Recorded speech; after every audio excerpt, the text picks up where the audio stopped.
Mayor de Blasio wades into the Syrian refugee debate with a pointed attack on Governor Christie.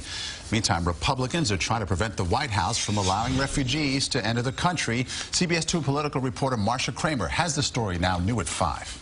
Anger and disgust. Mayor de Blasio summing up his feelings about Governor Christie's position on Syrian refugees, slamming the New Jersey governor by holding up a picture that reverberated around the world.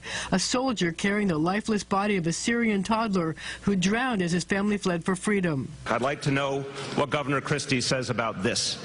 This is the cost of not bringing in people who are innocent victims. Is this what he wants to see happen to people? Is this what he wants to see happen to children? We don't accept that here in New York City. On Monday night, Governor Christie said if he were president, he would not allow Syrian refugees into our country, not even orphans under 5 years old. I would not permit them in.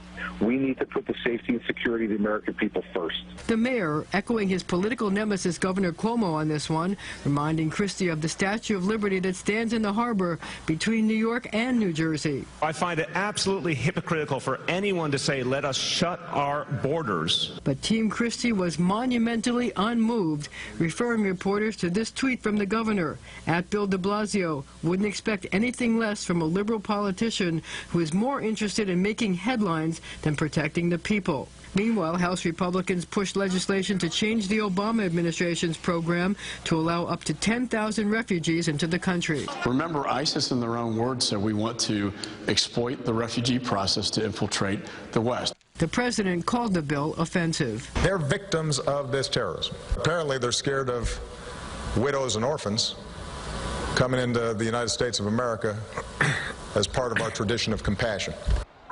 In responding to the president, some said that women can be just as deadly as men, pointing to the suicide bombers in Paris this morning as proof. Meanwhile, officials say that so far, a total of 8 Syrian refugees have been relocated here in New York City. Live in the newsroom, I'm Kramer, CBS 2 News.